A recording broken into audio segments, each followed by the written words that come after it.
The silence inside the sparkling glass boardroom shattered the moment a stack of translated documents hit the polished conference table. Every executive turned toward the exhausted single father standing near the door, clutching his worn leather bag with trembling hands. Before anyone could speak, the company's paralyzed CEO looked over the pages with cold eyes, let out a quiet laugh, and dismissed the work as something that belonged in a high school classroom instead of an international corporation. A few executives smiled nervously while others openly smirked. The single father lowered his eyes, feeling every ounce of humiliation settle onto his shoulders. What nobody in that room realized was that within the next hour, the same man they mocked would expose a truth so extraordinary that the entire boardroom would rise to its feet in stunned silence. Before we continue, if you believe kindness deserves a second chance and that no hard-working parent should ever be judged by appearances, please like this video, leave a comment, share it with someone who needs encouragement, and subscribe to Hard-Working Dad for more emotional stories that remind us hope is never lost. Morning sunlight poured through the towering windows of Ardent Global Solutions, one of the country's fastest-growing technology companies. Employees hurried through the marble lobby carrying laptops, coffee cups, and endless responsibilities. Among them walked Rowan Mercer, a 41-year-old widowed father whose faded blue shirt had been carefully ironed the night before by his own hands after his daughter had fallen asleep. Every wrinkle on his face told a story of sleepless nights, unpaid bills, and endless determination. His greatest achievement was not speaking 6 languages or earning degrees in linguistics years earlier. It was raising his 9-year-old daughter, Mira, who had become the center of his entire universe after losing her mother to a sudden illness. Each morning followed the same routine. Rowan prepared breakfast before sunrise, braided Myra's long dark hair with clumsy but loving fingers, packed her school lunch with handwritten notes, and hurried across town after dropping her off. The translation work he accepted from agencies barely covered rent, medicine, and school supplies. Still, he refused to complain because every sacrifice meant another opportunity for his daughter to dream bigger than their circumstances. That particular morning felt different. Rowan had received an invitation to present an important multilingual translation prepared for Ardent Global's largest international partnership. The contract represented millions of dollars and required absolute linguistic precision. It was the biggest opportunity of his struggling career. He had spent countless nights checking every sentence, researching cultural nuances, and ensuring every phrase carried not only the correct meaning but also the intended emotion. He believed language was more than words. It was trust. Leading the meeting was the company's famous CEO, Cedric Halden, a brilliant businessman whose life had changed after a devastating accident several years earlier left him paralyzed from the waist down. Confined to a sophisticated wheelchair, Cedric had rebuilt the company with relentless discipline and unmatched intelligence. Investors admired him. Employees respected him. Yet somewhere along his painful journey, success had slowly replaced compassion. He expected perfection from everyone because he demanded it from himself. As Rowan entered the executive floor, he immediately noticed the expensive suits, polished shoes, and confident conversation surrounding him. His simple appearance made him feel invisible. Some assistants glanced at him before assuming he was another courier. He quietly introduced himself, handed over his visitor pass, and waited outside the boardroom while his heartbeat echoed louder than the ticking clock on the wall. Inside the meeting, presentations filled giant digital screens displaying projected profits, international expansion plans, and ambitious growth targets. When Rowan's turn finally arrived, he carefully placed the translated documents before every executive. The room became silent as Cedric reviewed the opening pages. Without warning, the CEO closed the folder, leaned back in his wheelchair, and allowed a faint smile to spread across his face. He remarked that the translation seemed disappointingly ordinary and questioned whether someone with such modest credentials truly understood the complexity of global negotiations. Several executives exchanged amused looks. One quietly shook his head. Another scribbled something while hiding a grin. Rowan felt every pair of eyes measuring his worth through his worn shoes and inexpensive clothing instead of the countless hours he had devoted to excellence. The humiliation reminded him of many moments throughout his life when people had mistaken kindness for weakness and simplicity for incompetence. Yet instead of arguing, Rowan remained calm. Years of raising a daughter alone had taught him that dignity often speaks louder than anger. As the meeting continued, the legal department projected the original international agreement onto the massive screen. Executives discussed deadlines while barely acknowledging Rowan's presence. Then something unusual caught his attention. Buried inside one section was a single phrase written in an ancient regional dialect rather than the standard language listed in the official documentation. Everyone assumed it was an insignificant variation. Rowan knew it was not. His expression changed immediately. That forgotten phrase completely altered the legal meaning of the agreement.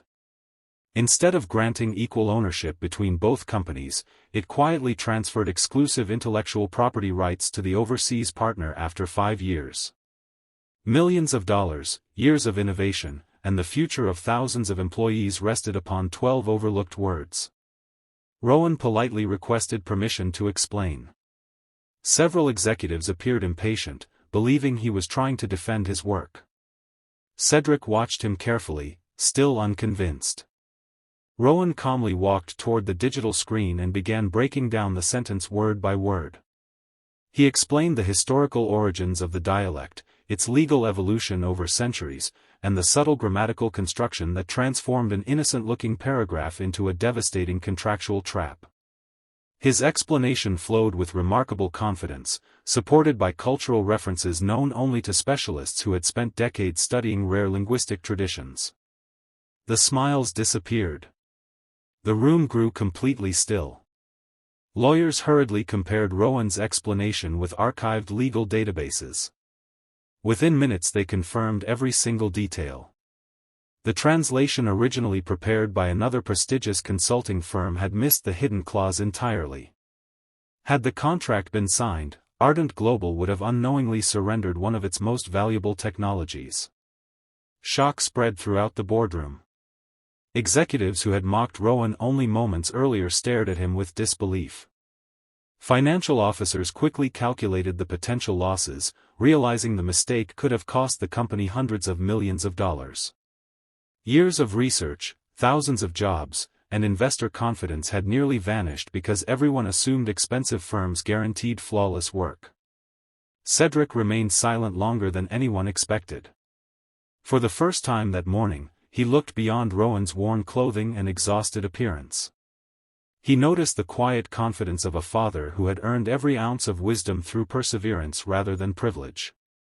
He recognized humility where he had previously seen weakness. The CEO slowly reopened the translation folder and reread every page. This time he discovered something remarkable. Rowan had not merely translated words. He had included carefully researched annotations explaining cultural sensitivities, negotiation etiquette, and potential legal ambiguities that could protect both companies from future misunderstandings. It was the work of someone who genuinely cared about people rather than simply completing an assignment. Cedric's expression softened. He suddenly remembered his own father, a factory worker who had taught him that true excellence often arrived wearing ordinary clothes. Success had slowly buried those memories beneath years of pressure, ambition, and personal pain after the accident that changed his life forever. The meeting transformed completely. Instead of dismissing Rowan, executives began asking questions. Every answer revealed another layer of extraordinary knowledge. Rowan explained how language shaped trust between cultures, how careless translations had destroyed international partnerships throughout history, and why empathy remained the most valuable skill any communicator could possess.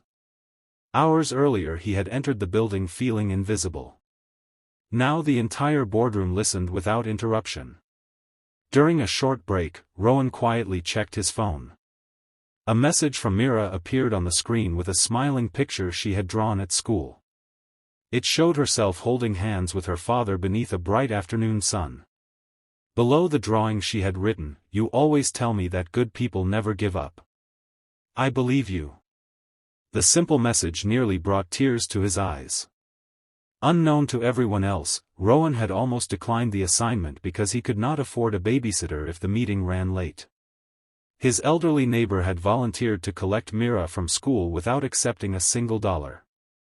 Acts of quiet kindness had carried his family through their darkest seasons. When the meeting resumed, Cedric asked Rowan one final question. Instead of discussing language, he asked how someone with such remarkable expertise had remained unnoticed for so many years. Rowan answered honestly. Life had demanded that he become a father before becoming successful. Every opportunity he accepted revolved around school schedules, hospital visits, homework, bedtime stories, and making sure one little girl never felt alone after losing her mother. Career ambitions often came second because love always came first. No one in the room spoke. Several executives lowered their eyes. The atmosphere that had once been filled with quiet judgment now carried profound respect. Cedric slowly moved his wheelchair toward the head of the conference table. Looking around at every executive, he admitted that the greatest mistake made that day was not merely signing the flawed contract. The greatest mistake had been judging a man before understanding his story. He publicly apologized to Rowan in front of every board member and acknowledged that leadership without humility eventually becomes blindness. The board unanimously voted to appoint Rowan as the company's senior director of global language strategy, creating an entirely new department dedicated to ethical international communication. The position came with financial security, flexible hours for parenting, and educational benefits for Myra's future. Rowan accepted with quiet gratitude rather than celebration. Later that afternoon, sunlight filled the company courtyard as employees applauded while he left the building. He stopped at Myra's school carrying a small bouquet of yellow flowers purchased from a street vendor with the little cash remaining in his wallet. When his daughter ran into his arms, she noticed tears in his eyes and hugged him even tighter without asking why. Some victories never need many words. That evening, father and daughter shared homemade soup at their tiny kitchen table. Nothing about their apartment had changed.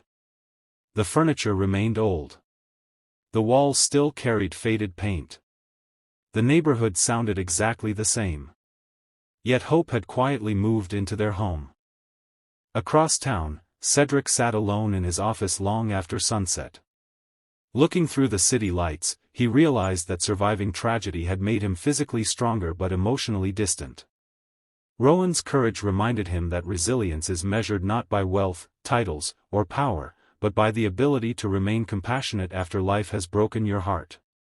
Months later, Ardent Global completed the international partnership successfully, earning worldwide praise for transparency and cultural respect.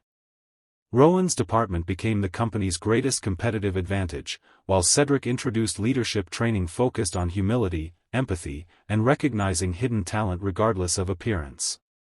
Most employees never forgot the extraordinary meeting that changed everything. They remembered how the quiet single father entered the boardroom carrying only a weathered bag and left carrying the respect of every executive. More importantly, they remembered that greatness often arrives without expensive suits or loud confidence.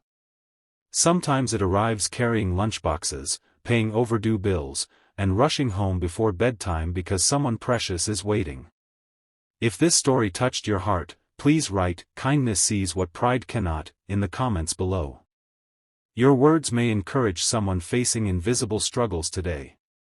As this story comes to an end, if Rowan and Myra's journey inspired you, please like this video, leave your thoughts in the comments, share it with your family and friends, and subscribe to Hardworking Dad. Your support helps us continue bringing powerful stories that remind the world that compassion, humility, and love will always be stronger than judgment. Because in the end, the most valuable translation Rowan ever delivered was not written on paper. It was the silent translation of human dignity into the language of respect, proving that every hardworking parent deserves to be seen not for what they wear or what they own, but for the strength they carry every single day.